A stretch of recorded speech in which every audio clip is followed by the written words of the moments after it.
Ankylosaurs and heterodontuses.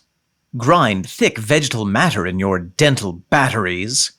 Fantasize about the future of your fontanelles. And, oh my goodness, what a beautiful star in the sky. I never noticed that before. I wonder if it wants to be friends with me. Is it getting hot in here? It's time to talk Tull to me.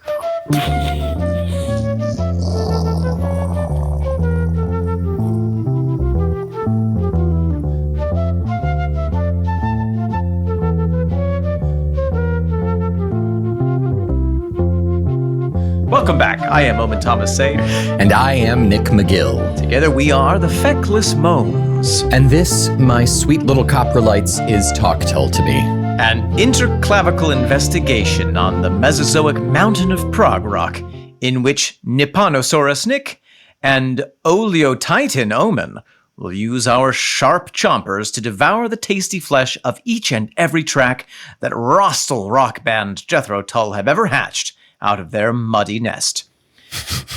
We will chew the toughest of Cretaceous plants with our reinforced Jerry Conway coronoid process. We will probe the Patillophyllum with our Dave Pegg palatine. And we will bop along with Martin Barre's basic cranium bone. And if we can avoid the apocalyptic volcanoes, dodge the rising tar pits, and manage the malignant meteors, perhaps we will uncover that rarest fossil of them all, the fibulal flute bone, the musical mandible, the rock and roll raptor, the Scottish seismosaur, Ian Airsack Anderson. Were you into dinosaurs as a kid, Nick? Were you one of those dinosaur kids? I'm currently into dinosaurs. I wasn't as a kid. I am into dinosaurs as an adult. No, yeah. How dare you? Listen, we all have a dinosaur phase. It just doesn't necessarily come. I'm going to get into it in my 80s. I was a late bloomer. Yeah. That makes sense. What's your favorite dinosaur? I really like the one who's got the thick, bony plate on its skull. Pachycephalosaurus? Sure, he also got a spiked tail. They don't. Okay, what am I thinking of? Are you thinking of is it four-legged or two-legged? Four-legged. Oh, that's the Ankylosaurus, yeah. I do like the Ankylosaurus, yeah. Yeah, that's my favorite. There's just like that could even have been an animal. It's very cool, yeah. It's mind-blowing to me. I'm also a big fan of the pterodactyls. Yeah, are you? I am. Nick, speaking of which, what are we talking about this week on this here podcast entitled Talk Tull to Me? Well, it's only taken us 250 episodes, but we finally got there. We got to Me, Dinosaur. Me, Dinosaur, one of the copious numbers of tracks off of the 40th anniversary Broadsword and the Beast Steve Wilson remix. And dive we in, shall us now. Recommended. To our ears. Do you know what a coprolite is? I do know what a coprolite is, and I'll tell you why I know what a coprolite is. Because of Animal Crossing. It's petrified poo. Do they tell you that it's petrified poo in Animal Crossing? Yeah, Blathers the owl does. He's the keeper of the museum. He tells you about all the artifacts you bring him. Yeah, I've seen it in passing. You've seen coprolites? No, I've seen Blathers the owl. Raven and Rook. You are Blathers the owl. How dare you? You like little vests just like he does. That is not a coprolite. You're right. That is a spirulio. A spirioli. It's an ammonite. Yes, an ammonite, yeah. That's a fossil ammonite.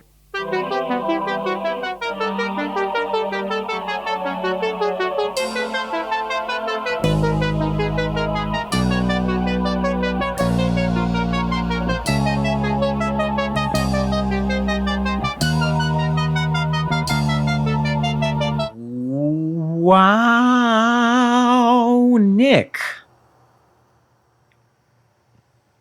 That was the most angst-ridden, back of the garage, dank, grungy rock song about dinosaurs that I have ever heard. Yes. There's a lot of feelings in that song. There are as many feelings as there are dinosaurs. Perhaps. Wow, Nick, what are your first impressions of that track? When I first heard it, the very, very first time, I was kind of disappointed. Okay. Because I wanted